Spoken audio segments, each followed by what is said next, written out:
যাদেরকে নিয়ে আপনি এই পৃথিবীতে আলগি ধরে বাঁচার চেষ্টা করবেন তারাই আপনাকে একদিন আঘাত করবে।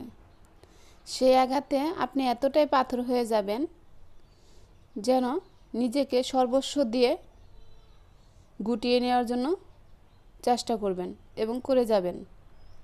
হ্যালো এভরিওয়ান, আসসালামু আলাইকুম। আবারও চলে আসলাম আপনাদের মাঝে নতুন দিনে নতুন আরেকটা লাইফস্টাইলের ডেইলি ব্লগ নিয়ে। আমি নীলা বলছি গাজীপুর থেকে। ছোটো ছোটো অংশ নিয়ে ভিডিওটা সাজাইছি, আশা করি আজকের ভিডিওটা আপনাদের ভালো লাগবে। যে যেখান থেকে বসে আমার ভিডিও দেখতেছেন, আশা করি আল্লাহর অশেষ রহমতে সবাই সুস্থ আছেন, ভালো আছেন। আলহামদুলিল্লাহ, আমার পরিবার পরিজনকে নিয়ে সবাইকে নিয়ে ভালো আছি এবং সুস্থ আছি।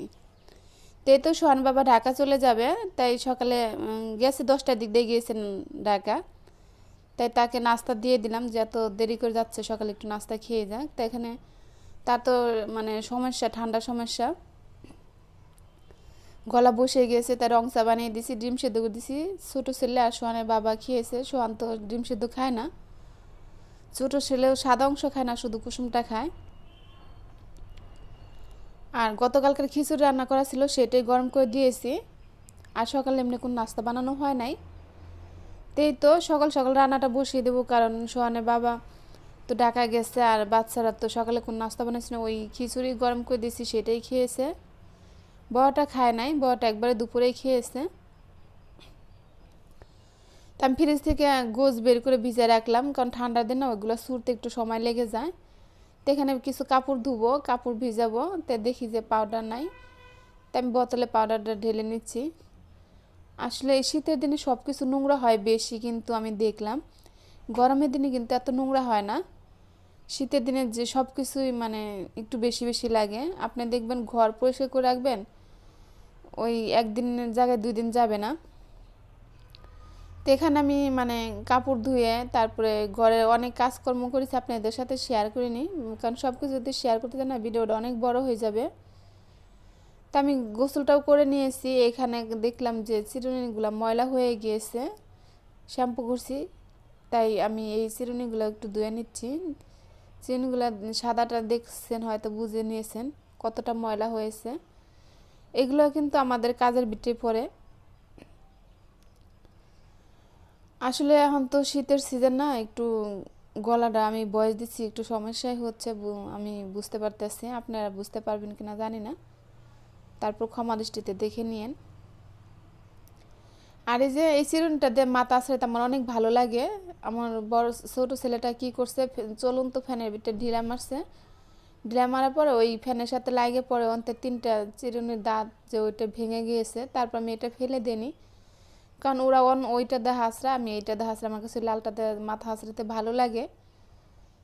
তো আপনারা আবার বলতে পারেন যে মানে ভেঙে গেছে সে চিরুনি ধুয়ে নিচ্ছে, কারণ আমার কাছে ভালো লাগে এটা। আর এই যে তারপরে নিচে গিয়েছিলাম একটু সবজি আনার জন্য, কি রান্না করব বুঝতে পারছি না। আর এখন যে সবজির এতটাই দাম, এই শীতের সিজনে কিন্তু সব ধরনের সবজি পাওয়া যায়, তারপর সবজির যে এত দাম থাকে বুঝতে পারিনি। এই লাউটা আনছিলি, মানে লাউটা আনছি 50 টাকা দিয়ে, এটা মুরগির মাংস দিয়ে রান্না করে খাবো। লাউটা অনেক কচি ছিল, তো এখনও রান্না করা হয় নাই, ফ্রিজে রয়ে গিয়েছে। তারপরে এখানে মানে 3টা বুট নিয়ে আসছি। এই বুটগুলো আমার অনেক ভালো লাগে, যখন কাজ না থাকে তখন বসে বসে আপুদের ভিডিও দেখবার খাবো। মূলা তো কখনো কেনা হয় না, সোহানের বাবা মূলা পছন্দ করে না, তাই মূলাগুলো দেখে আমার কাছে ভালো লাগলো, ফ্রেশ, তাই কিছু মূলা নিয়ে আসছি, না 1 কেজি মূলা নিয়ে আসছি। মূলাও 50 টাকা কেজি, মানুষ কি খাইবো বুঝতেই পারি না। তো নতুন আলু 120 টাকা কেজি, এখানে 2 কেজি আলু আনছি 240 টাকা দিয়ে। তাই এনে কয়টা সবজি আনছি 400 টাকার কাছাকাছি, মানে কিছু টাকা কম আছে, 400 টাকা থেকে 15 টাকা কম আছে। তাই হলো 400 টাকা সবজি আনছি। মানুষ কি খাবো এত শীতের সিজন, মানে শীতের সিজনে এত সবজি, তারপরেও সবজির দাম কমতেছে না। তা আমাদের মতো মানে মধ্যবিত্ত মানুষের কিন্তু অনেকটাই মানে চাপ হয়ে যাচ্ছে সংসার সামলানো। তো এখানে আমি মুরগির গোশটা ভিজে রাখছিলাম, ওইটা ধুয়ে ভালো করে ক্লিন করে বসিয়ে দিলাম। আর এখানে মূলা ভাজি করব। মূলা ভাজি করলে সোহান বাবা একটু খাবে, রান্না করলে খেতে চায় না। আর এই শীতের দিনে কিন্তু মূলা তরকারি বিকালে রান্না করে সকালবেলা খেতে কিন্তু বেশ ভালোই লাগে। বিশেষ করে আমার কাছে ভালো লাগে। আসলে সুহানের বাবার জন্য খেতে পারি না, মানুষ হলো দুইজন, বাচ্চারা তো সবজি খাবেই না। দুজন মানুষের ভিতরে একজন খাবে একজন খাবে না, এই কারণে রান্না করা হয় না। তাই ভাবলাম যে একটু আলু দিয়ে তারপরে পেঁয়াজ পাতা দিয়ে ভাজি করব। তা আমি মূলাগুলো কেটে নিয়েছি ঝুরি ঝুরি করে। আর বিশেষ করে আমি এইভাবে চেকুন করে তরকারি পড়লে না, ভাজি ভুজি পড়লে না, আমার আঙ্গুলগুলো আছে না, আঙ্গুলগুলো কোকড়া লেগে আসে। কেন হয় এরকম যদি আপুরা জেনে থাকেন অবশ্যই আমাকে জানাতে পারেন। আপনাদের কাছ থেকে তো অনেক কিছু শেখার আছে। আসলে আমাদের এই জায়গাটা কিন্তু শিক্ষারই জায়গা। আমরা অনেকে অনেক কিছু জানতাম না, এখানে এসে কিন্তু অনেক কিছু শিখে নিয়েছি। তো এখানে মূলাগুলা আর আলু কেটে নিয়েছি, এখানে পেঁয়াজ পাতাগুলোও কেটে নিচ্ছি।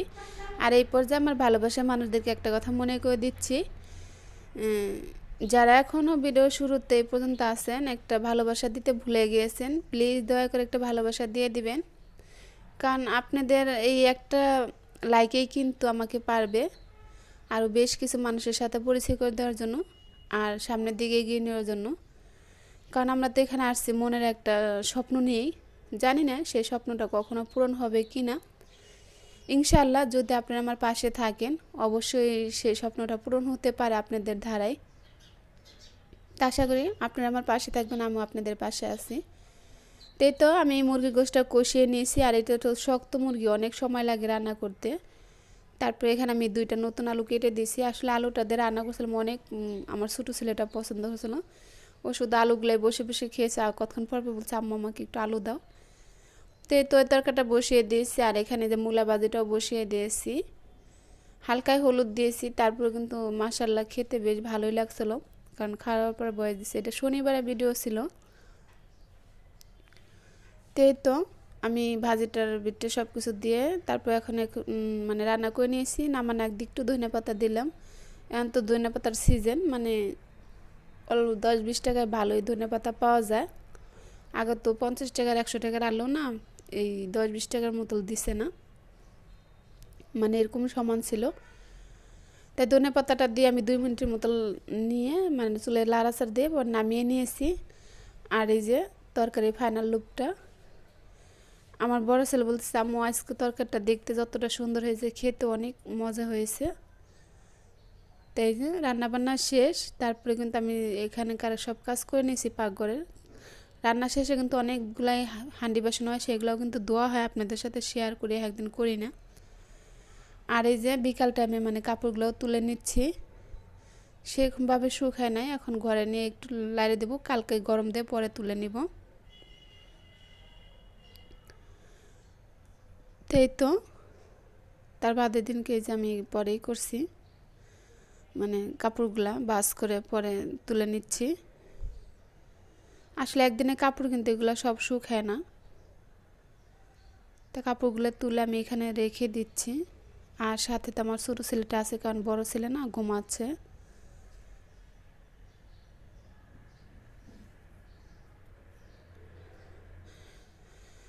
তা আপনাদের সাথে কথায় বলে থাকি, কথায় ভুল টুটি হলে অবশ্যই ক্ষমা দৃষ্টিতে দেখবেন। আর এই পৃথিবীতে যাদেরকে নিয়ে বাঁচার চেষ্টা করবেন তারাই কি করবে, আপনাকে একদিন শত্রু হয়ে দাঁড়াবে, মানে আপনার পিছিয়ে লাগবে।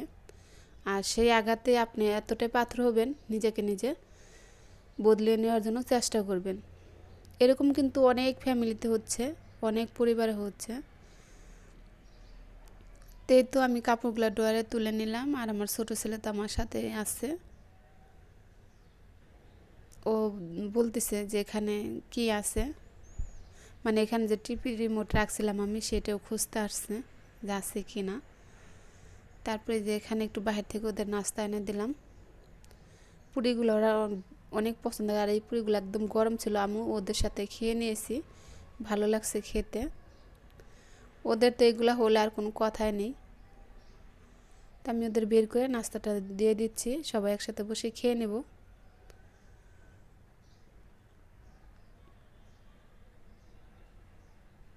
তো খেতে খেতে এখান থেকে বিদায় নেব। পরবর্তী ভিডিও দেখার জন্য আমন্ত্রণ জানাই। এখান থেকে বিদায় নিচ্ছি। আসসালামু আলাইকুম।